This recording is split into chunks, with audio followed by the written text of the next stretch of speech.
people will say to me over and over and over again, I understand what you're saying. It makes a lot of sense. And I, of course, am operating at a much higher level than all of those people around me. And the people who really need to hear this message are not here today. They're back home watching a football game or whatever it is that they're doing. But they obviously wouldn't even come to this because I'm at such a much higher spiritual level. But I'm in the energy field of people who are always bringing me down. They're cruel, they're nasty, they're inconsiderate, they're not compassionate, they're vicious, they're hateful, they're any number of things that I don't want or can't tolerate in my life. And they bring me down. You've heard it, you've said it. They bring me down. My husband doesn't understand me. My boss doesn't get it. The people around me don't get it. It's a lousy, hateful world out there. There's a lot of people out there who are mean. There are a lot of people who are represented by those people that we quote call our enemies and so on. And I'm in that energy field and I can't help but being brought down. And I always ask myself, and I respond to that with imagine how Jesus would respond to such an observation. Like, I don't want to be over there with all of those thieves. You know, I can't go over there. I just can't be around them because they just bring me down. And you laugh because it's too absurd. Those prostitutes over there, they're just filthy. Those are just people that, they bring me down, so I stay away from them. I don't want to be around them. That wasn't his way. And I suggest to you that the reason that people with lower energies bring you down is not because it is them that are bringing you down, but it is because you join them in responding to them with the same energy that you despise. So if someone hates you and you hate them for hating you, you have responded to force with a counterforce. Anything above 200 is power. It's empowerment. Anything below 200 is force. If you get angry at somebody for being angry at you, if you get upset with somebody who is upsetting, if you get hateful towards someone who is acting hateful towards you, in your thoughts or in your actions, that is what it is that is bringing you down. But if you learn something else, something that St. Francis taught us in this prayer of St. Francis, this prayer isn't just a Catholic prayer. The prayer of Francesco is an 800-year-old technology for spiritual problem solving. Indeed, there is a spiritual solution to every problem. And energy moves from slow to high and low to fast, or reverse that, slow to fast and low to high. And that the lowest energies are the energies of the world of the physical. This hand looks like a solid mass, but if you look at it under a microscope, you know that it's not a solid mass. It's nothing but a bunch of molecules and atoms and subatomic particles all moving about. You know that. You know that inside there, despite what your eyes tell you, that inside here there is nothing but energy. And I've said a lot of things, and if there was an audiologist out there who was going to give you the energy report of the sound that was in this room, and all of the iridologist who was going to give you a report on all of the light in this room, you would discover that there are no problems in anything that was said or anything that you have seen. There are no problems in it. All they would do is show you, well, here's the energy. It would be a big scroll. They'd pull it out on an oscilloscope, and it would go like this, and then he said this, and then he said this, and you'd say, well, wait a minute, I thought maybe I heard him swear once, and that really kind of upset me. That was really a problem. And they'd say, no, can't find it in here. No, it's not in the report. The report just shows energy. But I didn't like that. Well, it's not in the report, because energy has no problems. It's only when we take it in and process it that it becomes a problem for us. There's no problems out there. And every problem that we have is located back here in this lowest energy field of all, the energy of the solid. And then we move up from the energy of light to the energy of sound, or of thoughts. And we actually think faster than light. And every thought that we have, as I've talked about in Power versus Force, has an energy component to it. And the higher the thought, as you move up towards love and peace and what I call intention, you change the impact that it has on everything in your life. Not just on everything in your body, but your life as well. And everyone that you impact. Some will feel better for being in your presence, some will feel worse. And the most astonishing piece of research, let me see if I brought it with me, is in the eye of the eye. This is one of the things that Hawkins concludes. One individual who calibrates at 700, if we had one individual calibrating at 700 on this planet, they would counterbalance the negativity of 70 million individuals who calibrate below 200.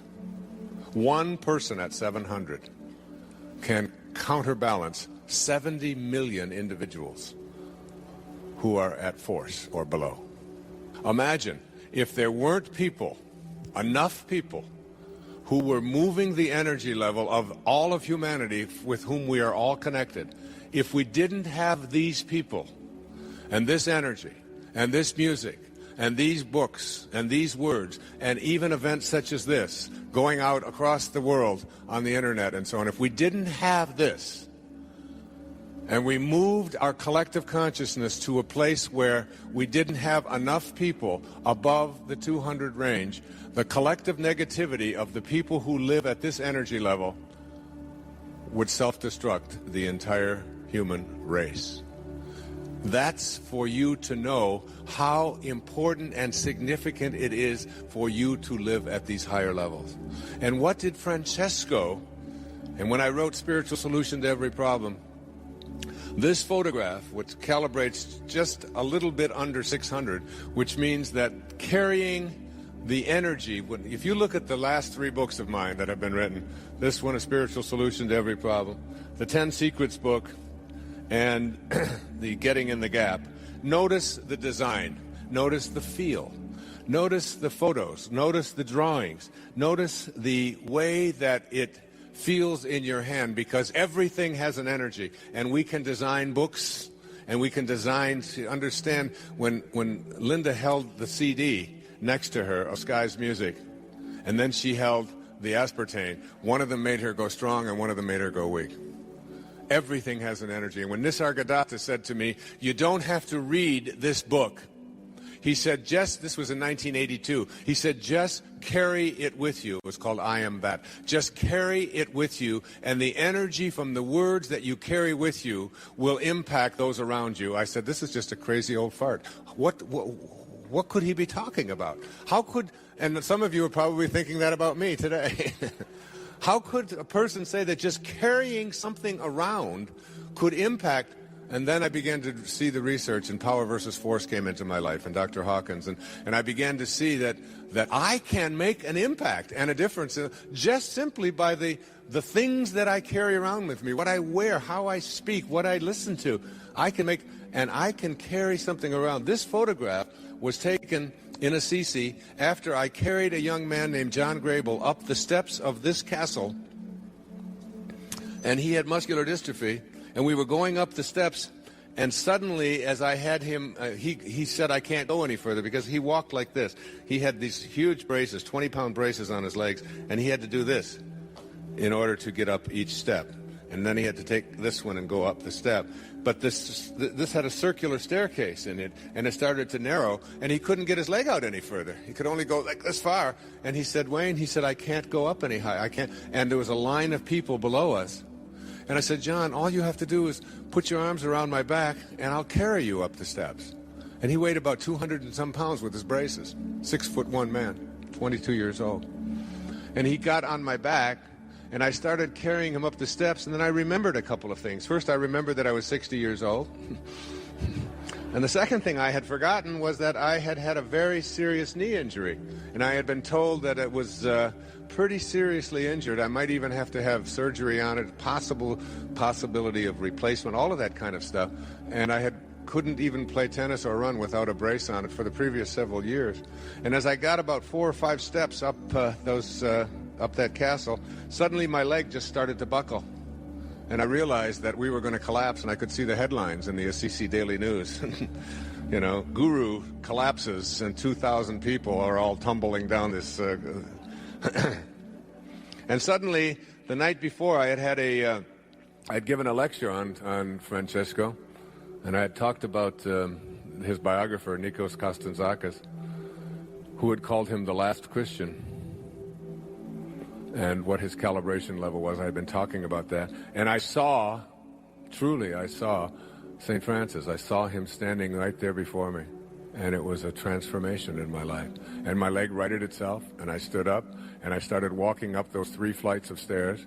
And suddenly I realized that my knee didn't hurt at all. And I started not just walking, but I started to run up the steps with this 200-pound man on my back at the age of 60. And I ran all the way up to the top, and my wife was up there at the top, and another 25 or 30 people who were there to see the place where St. Clair the last place where she had, before she had died. She was the first woman admitted into the Franciscan order by Francesco. And I got to the top, and she said to me, my wife said to me, she said, "What are you doing?" She said, "You ran up those steps. You're not even out of breath. Everybody else is trying to catch their breath from walking, and you ran up here with John on your back? That's not possible." And I went out, and I walked over to that ledge, and I put my hands together, and I was giving thanks in that moment. And someone on a trip snapped that photograph, and we made it the cover, and it was calibrated at such a high level. And to this day, that was almost 3 years ago. That was on the feast day of St. Francis, the 4th of October.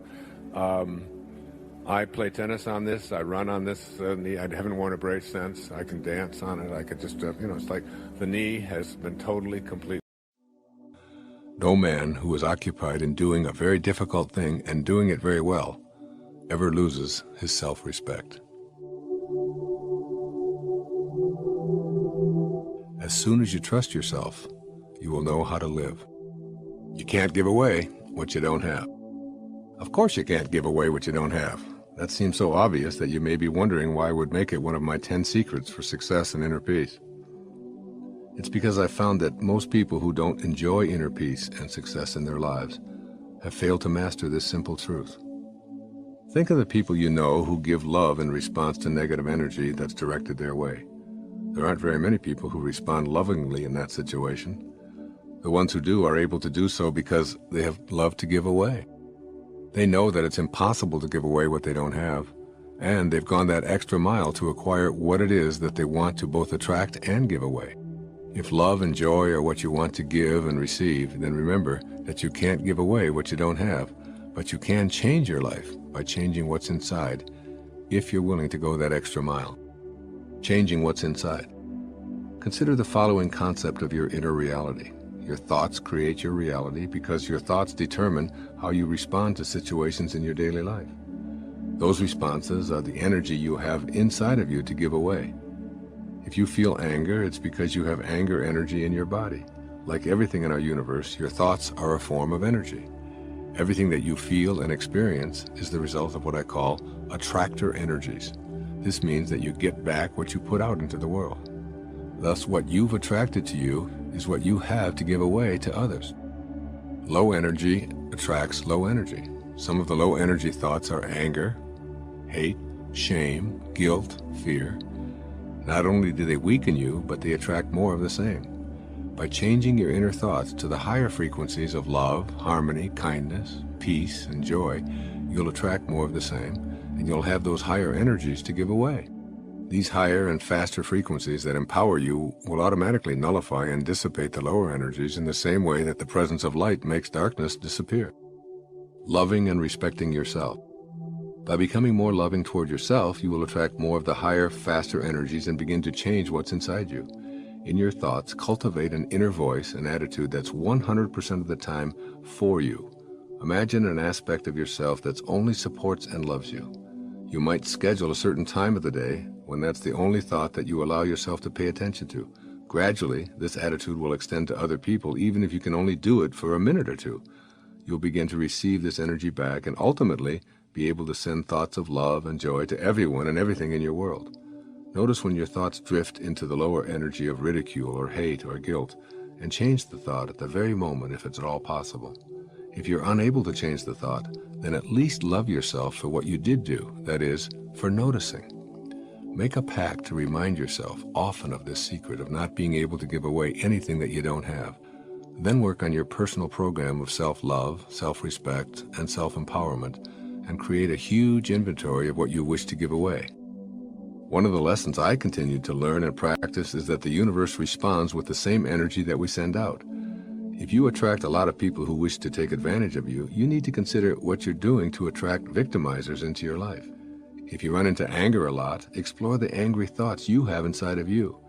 If your consciousness is a gimme, gimme, gimme energy, you'll attract all manner of demanding energies into your life.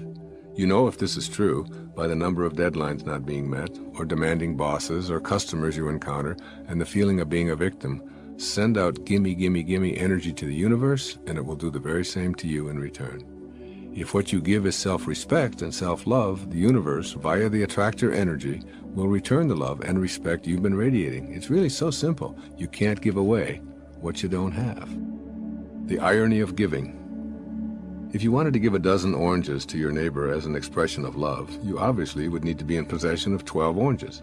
If you intended to purchase a new automobile for your parents to show your gratitude to them for putting you through medical school, naturally you'd need to have the funds to do so. Likewise, you can't give love away to others if you don't have any for yourself. You can't show respect for others if you lack self-respect. You can't give happiness away if you feel unhappy. And of course, the reverse is true. You can only give away what you do have. And all that you're giving away each and every day are items from your own personal inventory. If you give away hatred, it's because you've stored up hatred inside of you to give it away. If you give away misery, it's because you have a ready supply available from which to select and to distribute. This concept is simplified by a description of squeezing an orange. When you squeeze an orange, you'll always get orange juice to come out. This is true regardless of who does the squeezing, what time of day you squeeze, what instrument you use to squeeze, or what circumstances surround the orange squeezing. What comes out is what's inside. The same logic applies to you. When someone squeezes you in some way, that is, puts pressure on you, or says something unflattering or critical, and out of you comes anger and hatred and bitterness and tension, depression or anxiety, it's because that's what's inside. The irony is that you can't give away what you don't have because you're always giving away what you do have. If you want to move into the realm of purpose by giving and serving others, ask yourself, what do I have inside? And why have I chosen to store these kinds of energies in me to give away to others? Finding your purpose. You most likely yearn to know what your purpose is. How can I find my purpose is the question that I'm asked most often. The questioner often elaborates on his or her dilemma by saying, I would be happier if I could be on purpose, but I just don't know what my purpose is in life. My response is that you come into this world with absolutely nothing. You will leave this physical world with exactly the same. All of your acquisitions and achievements can't go with you. Therefore, the only thing you can do with your life is give it away. You'll find yourself feeling purposeful if you can find a way to always be in the service of others. Purpose is about serving. It's about taking the focus off of you and your self-interests and serving others in some way. You build because you love to build, but you build to make others happy. You design because your heart directs you to, but those designs are in the service of others. You write because you love to express yourself in words, but those words will help and inspire readers. If you don't yet know what your purpose is, you'll continue to seek it throughout the various stages of your life. There are many different models that describe the stages of life. Here I'm using the 4 archetypal stages of athlete, warrior, statesman, and spirit to briefly show what your purpose is in each stage. In the athlete archetype, the focus is exclusively on the physical body and how it looks and performs. The warrior archetype wants to compete, defeat, and collect the rewards. The statesman archetype emphasizes fulfilling the desires of others by asking, "How may I serve?" At the final stage, and the highest that we know, is the archetype of spirit. At this stage, you realize what is meant by being in this world, but not of this world. The spirit part of you knows that neither the body nor this world is its exclusive domicile. This spirit archetype invites you to minimize your material world concerns and to put more of your energy into the essence of life, which is love and service. As you progress through these four archetypes, you'll find yourself thinking less and less of your own self-interest and more about how you can make the world a better place for all. In this way, you discover a great truth. The more you chase after your own goals and pursue your self-interests, the more these aims will elude you. But when you turn your thoughts and then your activities, regardless of what they are, to serving others, those things that you used to chase after will begin to follow you wherever you go. When you get yourself out of the picture completely, the forces of the universe will seem to conspire to provide all that you previously sought for yourself. And then, because you're not attached to them any longer, they'll flow in and out of your life freely. In essence, I'm urging you to stop taking your life so personally. You can end any and all suffering by reminding yourself that nothing in the universe is personal. Of course, you've been taught to take life very personally, but this is an illusion. Tame your ego and absolutely free yourself from ever taking anything personally. Keep these thoughts in mind, particularly when you feel lost or unsure of your purpose. My purpose is about giving. I'll direct my thoughts off of me and spend the next few hours looking for a way to be of service to anyone or any creature on our endangered planet. This will bring you back to a realization that it doesn't matter what you do as long as you're able to give.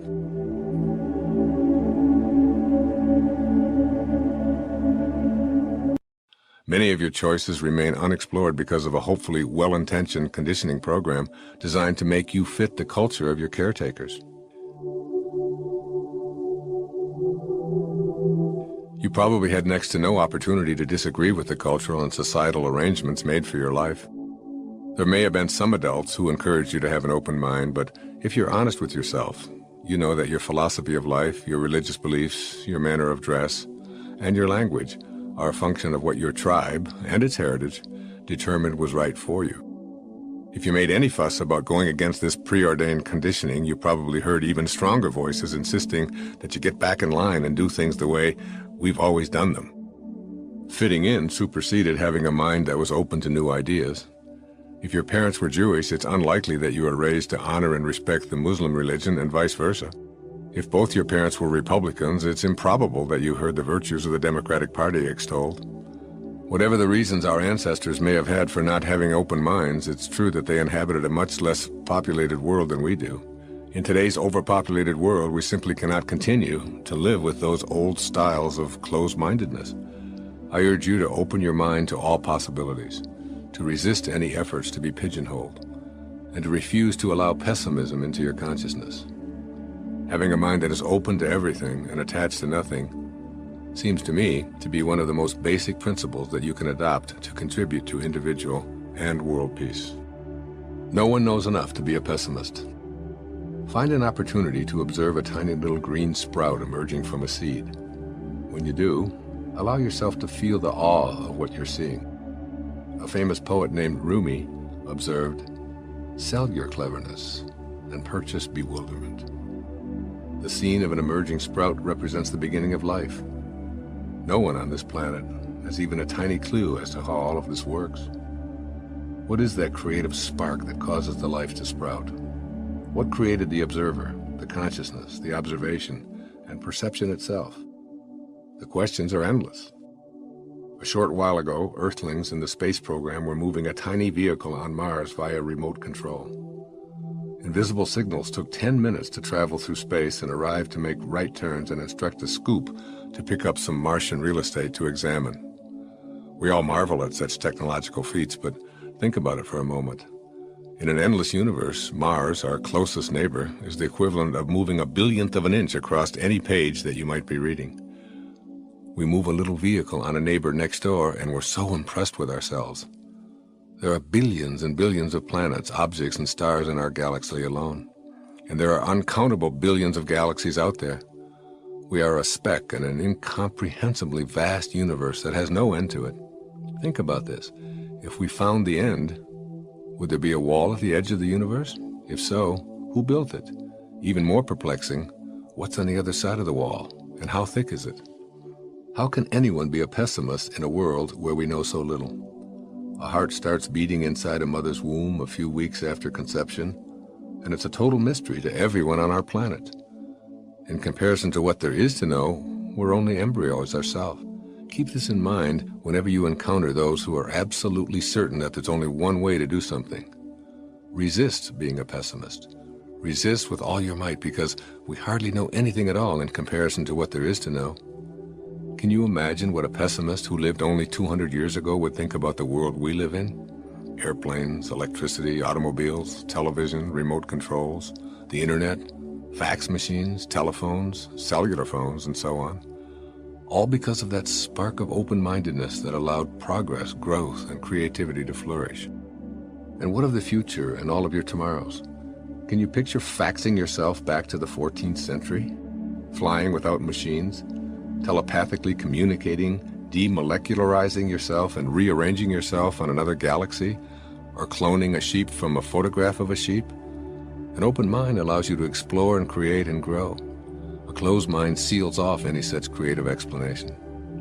Remember that progress would be impossible if we always did things the way we always have. The ability to participate in miracles, true miracles in your life, happens when you open your mind to your limitless potential. The miracle mindset. Refuse to allow yourself to have low expectations about what you're capable of creating. As Michelangelo suggested, the greater danger is not that your hopes are too high and you fail to reach them, it's that they're too low and you do. Have within you an imaginary candle flame that burns brightly regardless of what goes before you. Let this inner flame represent for you the idea that you're capable of manifesting miracles in your life. In every single case of a person experiencing a spontaneous healing or overcoming something that was considered to be impossible, the individual went through a complete reversal of personality. They actually rewrote their own agreement with reality. To experience godlike spontaneous miracles, you must have a sense of yourself as godlike. The scriptures say, with God, all things are possible. Now tell me, what does that leave out? A mind that's open to everything means being peaceful, radiating love, practicing forgiveness, being generous, respecting all life, and most important, visualizing yourself as capable of doing anything that you can conceive of in your mind and in your heart. Whatever universal law that has ever been utilized to manifest a miracle anywhere, anytime, and in any person, it's still on the books. It's never been repealed, and it never will be. You possess the same energy, the same God consciousness to be a miracle worker, but only if you truly believe and know it within yourself. Understand that what you think about expands. As a man thinketh, so is he. If your thoughts are filled with doubt and you have a closed mind, you will, of necessity, act upon those closed-minded doubts, and you'll see evidence of your thinking virtually everywhere you are. On the other hand, should you decide, and make no mistake about this, it is a choice, to have a mind that's open to everything, then you'll act upon that inner energy, and you'll be the creator as well as the recipient of miracles wherever you are. You'll experience what Walt Whitman meant when he wrote, "To me, every cubic inch of space is a miracle." What being open to everything means. Everything means just what it says, no exceptions. When someone suggests something to you that conflicts with your conditioning, rather than responding with, "That's ridiculous, we all know that's impossible," say instead, "I've never considered that before, I'll think about it." Open yourself up to the spiritual ideas of all people and listen with an open mind to crazy schemes and ideas that at first seem to be outrageous. If someone suggests that crystals can cure hemorrhoids, that natural herbs can lower cholesterol, that people will eventually be able to breathe underwater, or that levitation is possible, listen and be curious. Let go of your attachments to what you've been trained to believe. Open your mind to all possibilities, because whether you believe something is possible or impossible, either way, you'll be right. How can that be true? Your agreement with reality and all that's possible determines what you'll become. If you're convinced that you can't become wealthy and famous or artistic or a professional athlete, a great singer, or whatever, you will act upon that inner conviction that prevents you from manifesting what you'd really like. All that you'll get from your effort is being right. When you need to be right, you're attached to your conditioned reflex of the way things are and always have been, and you assume they always will be. Releasing your attachments. The first secret has two components. One, a mind that is open to everything, and two, a mind that is attached to nothing. Your attachments are the source of all your problems. The need to be right, to possess someone or something, to win at all costs, to be viewed by others as superior. These are all attachments. The open mind resists these attachments and consequently experiences inner peace and success. To release attachments, you have to make a shift in how you view yourself. If your primary identification is with your body and your possessions, your ego is the dominant force in your life. If you can tame your ego sufficiently, you'll call upon your spirit to be the guiding force in your life. As a spiritual being, you can observe your body and be a compassionate witness to your existence. Your spiritual aspect sees the folly of attachments because your spiritual self is an infinite soul. Nothing can make you happy or successful. These are inner constructs that you bring to your world rather than what you receive from it. If you think peaceful thoughts, you'll feel peaceful emotions, and that's what you'll bring to every life situation. If you're attached to being right or absolutely need something in order to be at peace or to be successful, you'll live a life of striving, yet never arriving. It's possible to have a burning desire yet not have attachments. You can have an inner vision of what you intend to manifest and still detach yourself from the outcome. How? Consider this observation in A Course in Miracles. Infinite patience produces immediate results. It sounds like a paradox, doesn't it? Infinite patience implies an absolute certainty that what you'd like to manifest will indeed show up in a perfect order and exactly on time. The immediate result you receive from this inner knowing is a sense of peace.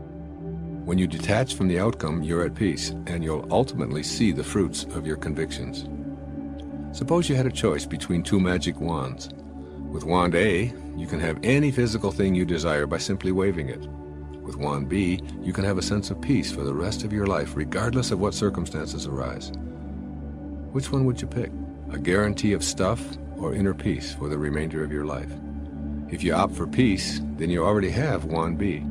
Simply have a mind that is open to everything but attached to nothing. Let it all come and go as it will.